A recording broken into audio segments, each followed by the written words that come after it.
नमस्कार, मैं Pankaj Shukla Malay academy से। और कैसे हैं?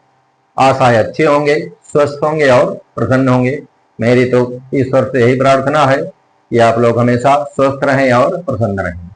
आज मैं आपको तत्सम और तद्भव शब्दों के बारे में बताऊंगा। वैसे इनके बारे में मैं आपको पहले बता चुका हूं। तत्सम शब्द पहले वो शब्द जो संस्कृत से अपने मूल रूप में हिंदी में ज्यों के त्यों आ गए हैं, उन्हें तत्सम शब्द कहा जाता है।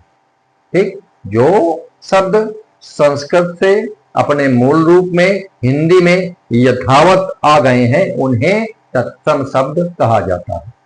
वैसे तत्सम शब्द दो प्रकार के होते हैं। पहले परंपरागत तत्सम शब्द और दूसरे निर्मित तत्सम शब्द। परंपरागत तत्सम शब्द वो होते हैं जो संस्कृत वाङ्मय में उपलब्ध हैं।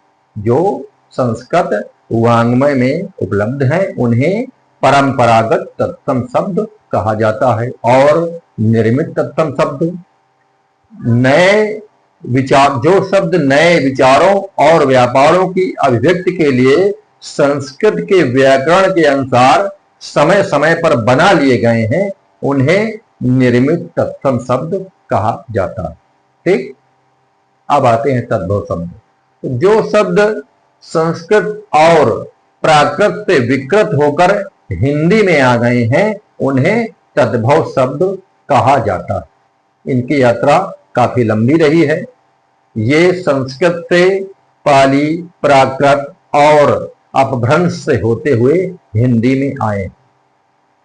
इन्हें तद्भव शब्द कहा जाता है। तो मैं आपको कुछ महत्वपूर्ण तद्भव और तत्सम के बारे में आज बता रहा हूं।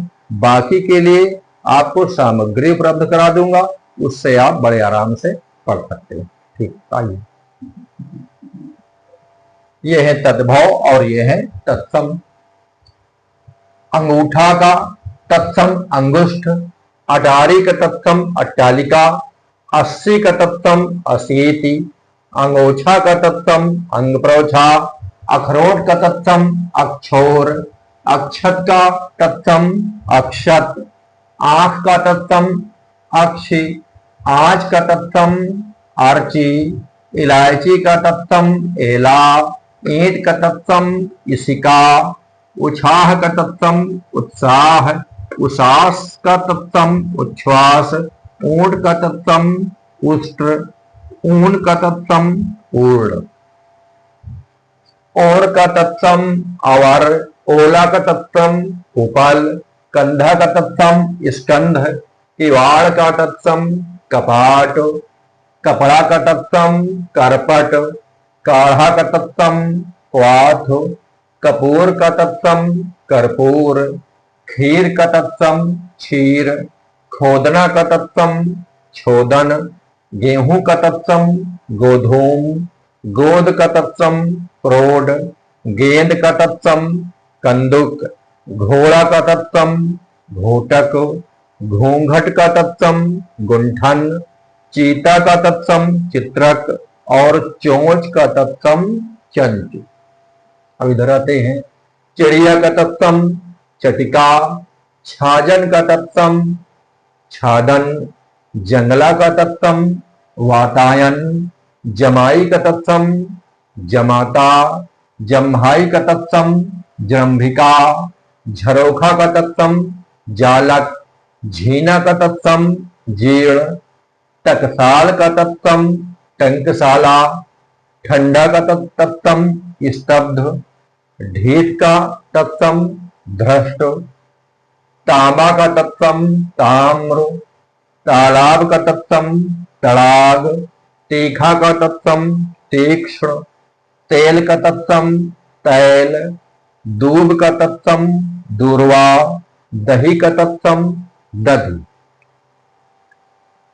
दीठ का तत्सम दृष्टि, दाढ़ का तत्सम दंष्ट्रा, धान का तत्सम धान्य, नेवला का तत्सम नकुल, नाक का तत्सम नासिका, नेह का तत्सम स्नेह, निगलना का तत्सम निर्गलन, पड़ोसी का तत्सम प्रतिवासी, पत्थर का तत्सम प्रस्तर, पंख का तत्सम पक्ष, फुर्ती का तत्सम स्फूर्ति, बहिन का तत्सम भगिनी, बहू का तत्सम वधू, बांका का तत्सम वक्र, भंवरा का तत्सम भ्रमर, मुट्ठी का तत्सम मुष्टि और मग का तत्सम मार्ग।